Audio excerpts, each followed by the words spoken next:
આપણે પદ મેળવવાના સૂત્ર સમાંતર શ્રેણીની અંદર પૂરા કરી નાખ્યા. એમાં આપણે ઘણા બધા વિશિષ્ટ દાખલાઓ જોયા. જૂનું બધું રિફર કરતા રહેજો, નહીં તો નવું આવતું જશે, બધું મિક્સઅપ થશે અને કાંઈ ખબર નહીં પડે કે દાખલામાં કઈ રીત કરવી. તો દાખલાની અંદર તમારી પાસે જે SN વાળું સૂત્ર આપેલું છે, S એટલે સમ એટલે સરવાળો. તો ટેક્સ્ટબુક ની અંદર તમને લોકોને S કરેલો આપેલો છે અને S એન્ડ પણ કહી શકાય, ખાલી S લખો તો પણ ચાલે. આપણે સરવાળો શોધવાનો છે. અત્યાર સુધી આપણે એવું આવતું હતું કે કોઈ પણ સમાંતર શ્રેણી તમને આપવામાં આવી હોય, એ પછી શાંત સમાંતર શ્રેણી હોય એટલે કે એમાં છેલ્લું પદ આપી દીધું હોય. ક્યારેક એવું બનતું હતું કે છેલ્લું પદ ન આપવામાં આવ્યું હોય અને અનંત સુધી વિસ્તરેલી હોય શ્રેણી, અને એની અંદર આપણને કોઈ એક નિશ્ચિત પદ મેળવવાનું આવતું હતું. 4 પદ 5 પદ આપ્યા હોય, પછી એમ કે 51મું પદ કયું થશે, 50મું પદ કયું થશે. આ રીતે આપણને આવા પદ મેળવવાના, ડી મેળવવાના, એ મેળવવાના દાખલા આપણે કર્યા. હવે આપણે જે આ શ્રેણી છે એની અંદર એક સ્ટેપ આગળ વધવાનું છે અને એમાં તમારે એવું આવશે કે શ્રેણીની અંદર 10 પદ આપ્યા હોય તો એમ કે 50 પદનો સરવાળો શોધો, 20 પદનો સરવાળો શોધો. તો આ સરવાળો એટલે આપણું આ નવું સૂત્ર. બહુ કઈ જાજો ફેરફાર નથી. તમે જૂનું સૂત્ર જે જોયું હતું એને ધ્યાનમાં લઈને જ આ સૂત્ર બને છે. સૂત્ર ટેક્સ્ટબુકમાં આપ્યા છે તે અને વધારાના બધા જ સૂત્ર મેં અહીંયા ડિટેલ સાથે લખ્યા છે. કારણ કે હવે NCERT છે એટલે આપણે વધારાની વિગતો પણ કરવી પડે કે આપણું જનરલ નોલેજ, આપણી તર્ક શક્તિ કેટલી ચાલે છે એ મુજબ આપણને પ્રશ્નો પૂછે. તો અહીંયા આપણે સૂત્ર સમજી લઈએ. મુખ્ય હેડિંગમાં એવું લખ્યું છે સમાંતર શ્રેણીના પ્રથમ n પદોના સરવાળા મેળવવા માટેનું સૂત્ર છે આ. તો મુખ્ય સૂત્ર આવશે પહેલા Sn બરાબર n ના છેદમાં 2 કૌંસમાં 2a n 1 d. માત્ર જો આ પાછળનું જોઈએ તો a તો આપણે આગળ આવતું જ હતું, a n 1 d. અહીંયા આગળ ખાલી આ an વાળા સૂત્રમાં 2 લાગી ગયા અને આગળ n ના છેદમાં 2. તો આટલો ફેરફાર થયો.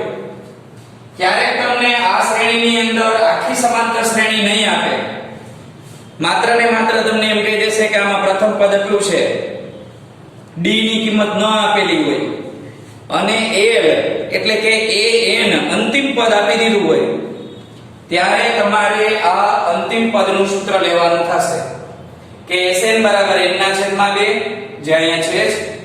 આ આખો કૌંસ છે એના બદલે બદલી ગયું a l. ત્યારે એક માર્કમાં આવા પ્રશ્ન પૂછી શકે અને એમાં તમારે આ સૂત્રનો ઉપયોગ કરીને દાખલો ગણી શકાય, જવાબ મેળવી શકાય. ત્યાર પછી અહીંયા લખ્યું છે Sn અને an વચ્ચેનો સંબંધ.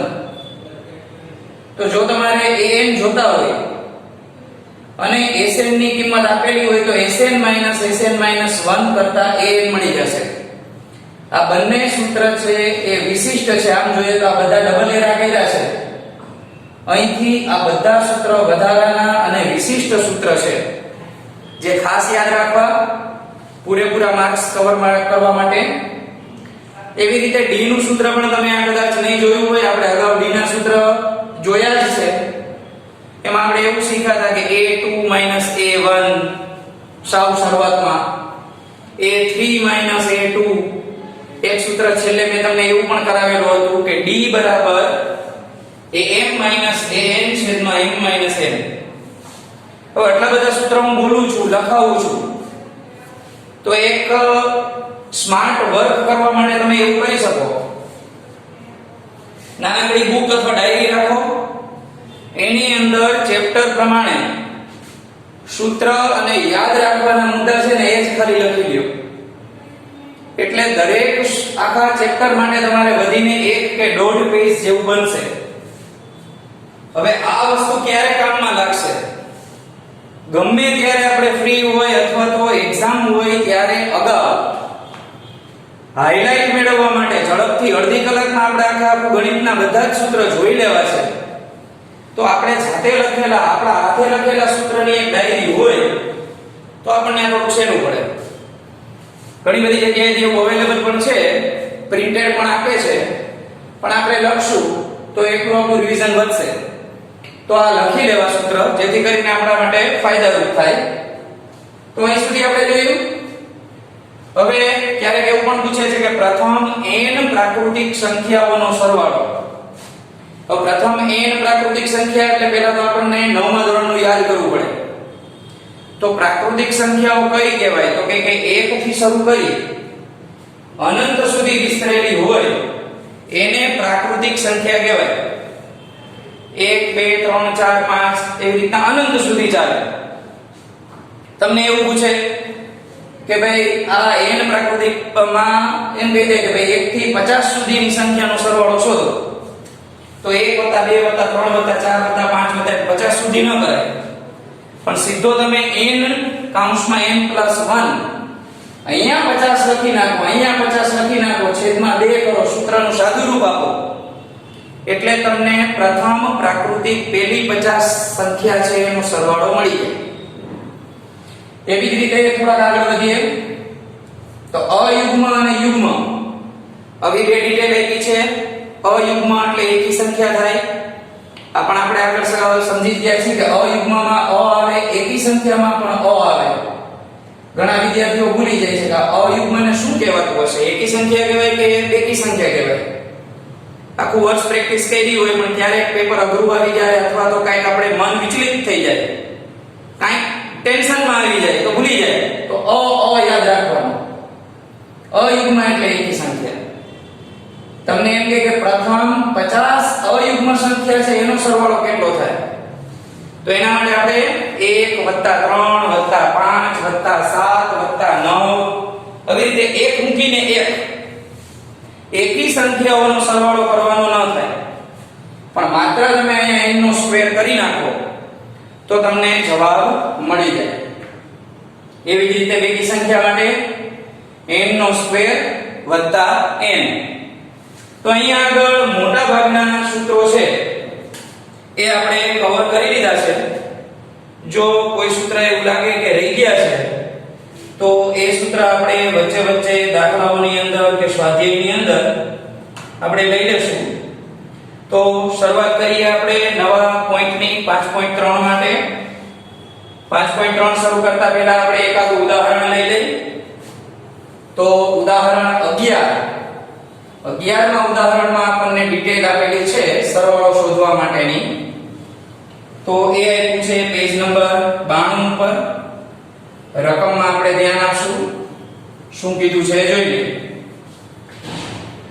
આપણને એવું કીધું છે સમાંતર શ્રેણી 8 3 -2 ના પ્રથમ 22 પદોનો સરવાળો મેળવવાનો છે.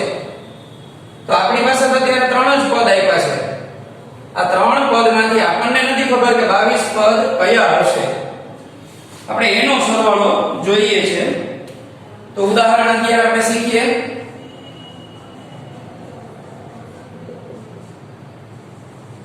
આ ઉદાહરણ 11 સમાંતર શ્રેણી લખી નાખીએ પહેલા. તો સમાંતર શ્રેણી 8 પછી 3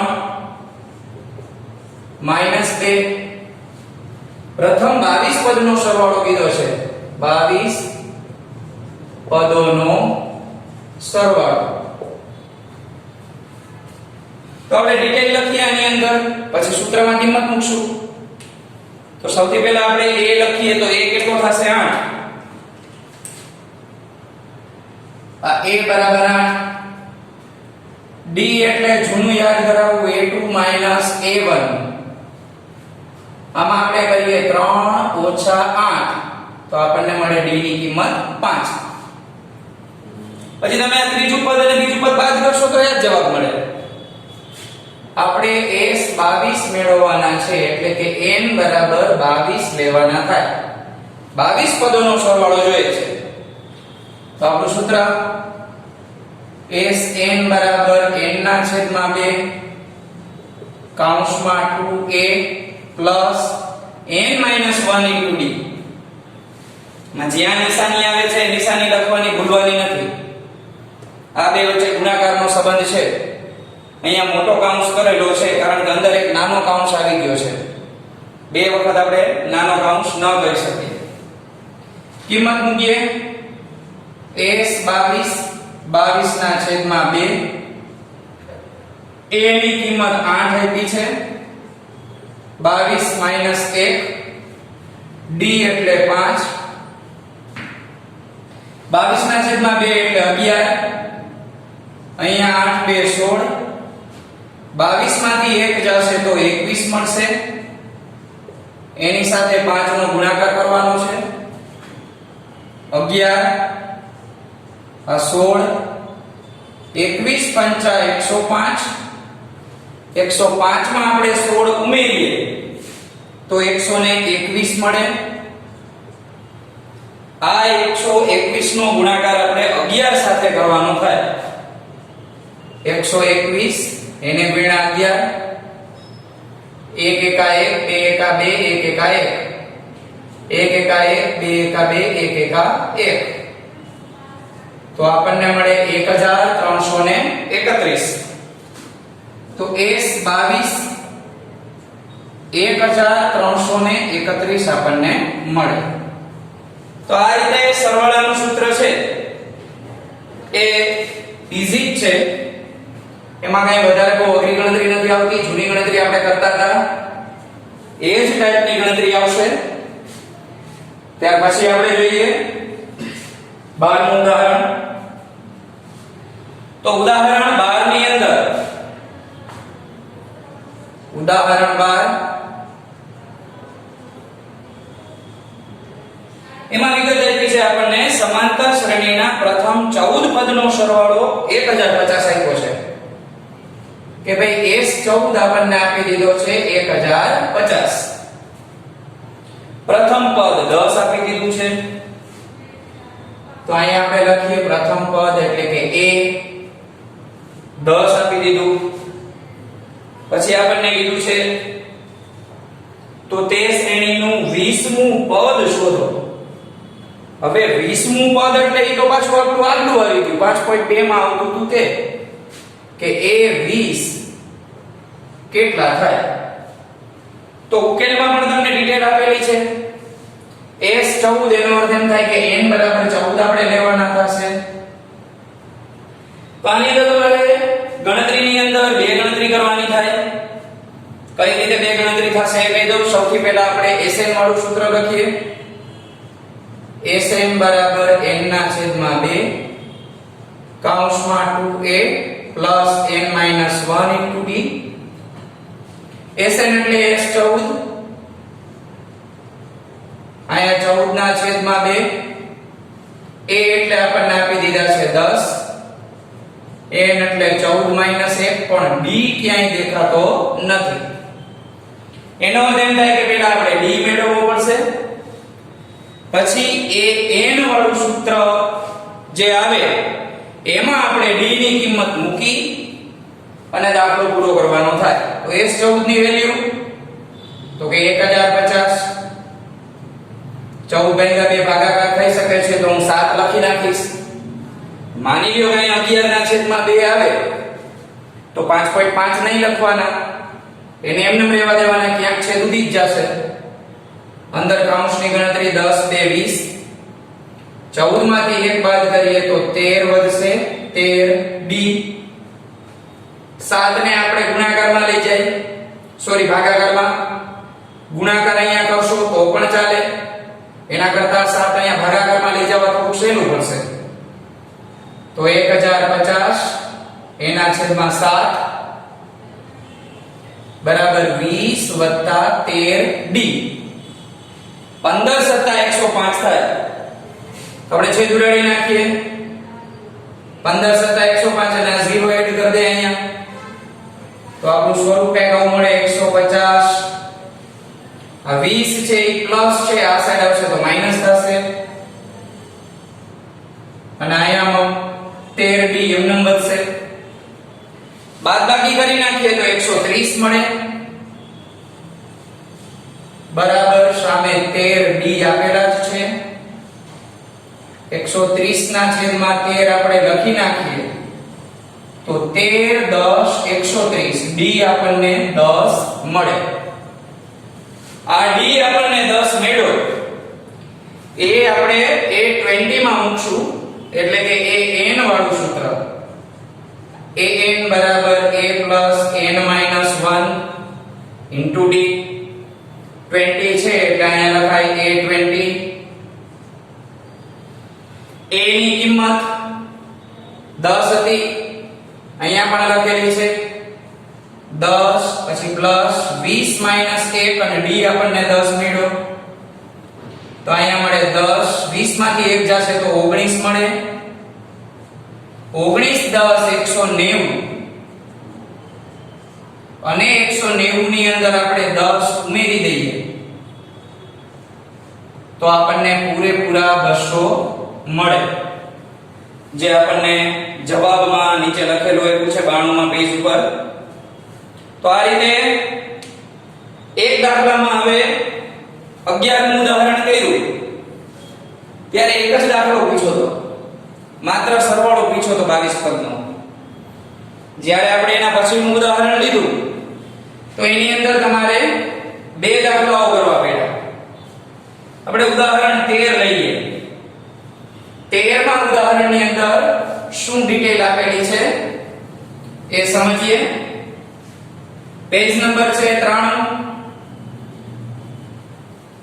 ડિટેલ ની અંદર જોઈએ તો આમાં આપણને કંઈક સરવાળો અગાઉથી આપી દીધો છે સમાંતર શ્રેણી 24 21 18 ના કેટલા પદોનો સરવાળો 78 થાય એનો અર્થ એમ થાય કે સરવાળો 78 આપ્યો છે તો આપણે આમાં n પદની સંખ્યા શોધવાની છે અગાઉથી આપણને વિચાર આવી જવો જોઈએ કે મારે આમાં an વાળું સૂત્ર લેવાનું થશે કે પછી sn વાળું સૂત્ર લેવાનું થશે તો ઉદાહરણ 13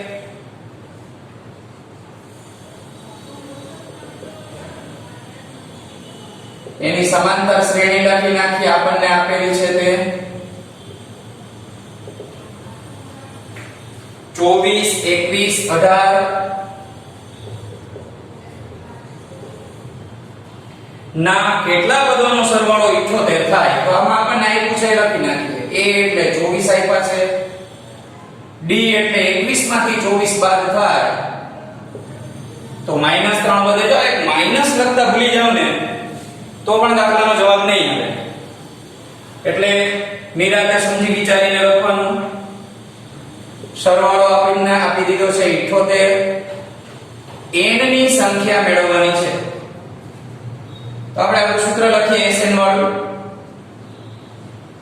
sn બરાબર n ના છેદમાં 2 કૌંસમાં 2a plus n minus 1 into d જેવી રીતે આપણે પદ મેળવવાનું સૂત્ર ઘણા બધા દાખલાઓ ગણી અને મોઢે થઈ ગયું તો એવી રીતે આની અંદર પણ વધારે પ્રેક્ટિસ કરવાથી સૂત્ર લખીને પાકું નહીં કરવું પડે આમનામ જ પાકું થઈ જશે આ sn ની કિંમત આપણને આપી દીધી છે 78 n ની કિંમત નથી એ આપણે એમનું લખશું a ની કિંમત આપી છે 24 વળી n ની કિંમત નથી d ની કિંમત -3 છે તમને એમ થાય શરતો ના પડી હતી મોટો કૌંસ આવે એટલે અંદર નાના કૌંસ સાચી વાર નહીં કરવાના પણ અહીંયા ગુણાકારનો સંબંધ છે એટલે આપણે આ કૌંસ કરી શકીએ હવે આ બે ને આપણે ગુણાકારમાં લઈ જઈ શકીએ 78 ની સાથે ગુણાકારમાં a n એમનું વધશે કૌંસની અંદર 24 2 48 -3 સૌથી પહેલા n આરે ગુણાકાર કરે તો -3n -3 -1 સાથે ગુણાકાર કરે તો એ પ્લસ બની જશે 78 અને 2 નો ગુણાકાર કરીએ 8 2 16 વધી 1 7 2 14 ને 15 156 મળ્યા 48 અને 3 નો સરવાળો કરીએ 49 50 અને 51 અહીંયા છે -3n. હવે તો અહીંયા આગળ જે વસ્તુ આપણી પાસે વધી છે એને આપણે n નો ગુણાકાર બંને સાથે કરવો પડે. હજી એક સાદુરૂપ થઈ શકે આમાં, પણ આપણે થોડી વાર રહીને એ સાદુરૂપ કરશું. શું છે કે તો તમને આમાંથી 3 કોમન તમે આગળ કાઢી શકો અને આ 3 કોમન કાઢેલા છે એને અહીંયા ભાગાકારમાં લઈ જઈ શકો. પણ પહેલા આપણે આ n નો ગુણાકાર બંને પદ સાથે કરી લઈએ. 156 51n અને 3n નો વર્ગ. હવે આને આપણે અવયવીકરણ અને વિસ્તરણ એવું 9મા ધોરણમાં આવતું. આ બે પદને હું આ બાજુ લઈ લઉં. પેલા વર્ગવાળું પદ લખીએ ગોઠવણી મુજબ, પછી n વાળું પદ લખીએ. જો મેં નિશાની ફેરવી નાખી છે. 156 ત્યાં ને ત્યાં છે એટલે એનું એમનેમ રાખીશ. આખા પદને આપણે ભાગાકાર કરી શકીએ 3 વડે, તો કે આને તો કરી શકાય. 17 તેરી 51 આ નહીં કરી શકાય. આ 156 ને 3 એટલે ભાગાકાર કરી શકાય તો 5 ને 1 6, 6 ને 6 12, 3 ના ઘડિયામાં આવે એટલે 3 વડે ભાગાકાર કરી શકાય. તો બધામાંથી આપણે 3 સામાન્ય કાઢી લઈએ. અને અહીંયા આમ ન લખવું હોય તો તમે એમ પણ લખી લખો કે ભાઈ 3 વડે ભાગતા દરેક પદને. ચાલો આને 3 વડે ભાગાકાર કરીએ તો n નો વર્ગ વધે. અહીંયા 3 વડે ભાગાકાર કરીએ તો 17n વધે. આને 3 વડે ભાગાકાર કરીએ તો 3 4 12 અને 3 5 15 અને 6 એટલે 3 2 6 52 મળે. 52 ના એવા ભાગ પાડો કે 17 આવે. આવા અવયવ આપણે શીખી ગયા છે. 13 ચોક 52. 13 અને 4 બંનેને આપણે માઈનસની નિશાની દેશું. પછી બબેની જોડી પાડી અને કોમન કાઢતા હોઈએ છીએ તો આમાંથી n કોમન નીકળે, આમાંથી 4 કોમન નીકળે. અંદર નિશાની બદલી જશે. બંને કૌંસને એક વખત લખી નાખીએ n - 13 અને n - 4 બરાબર 0. હવે n - 13 ને 0 આપી દઈએ અને n - 4 ને પણ 0 આપી દઈએ. -13 ને સામે લઈ જઈએ તો એ પ્લસ થઈ જાય. એવી જ રીતે અહીંયા 4 પણ પ્લસ મળે. તો આ રીતે આપણને n ના બે મૂલ્ય મળ્યા. તો આપણે બંને જવાબ લખવા પડે. જો n માઈનસ માં આવે તો આપણે ના પાડશું, શક્ય નથી. વધારાના ઉદાહરણ અને દાખલાઓ આપણે નેક્સ્ટ લેક્ચરમાં જોશું.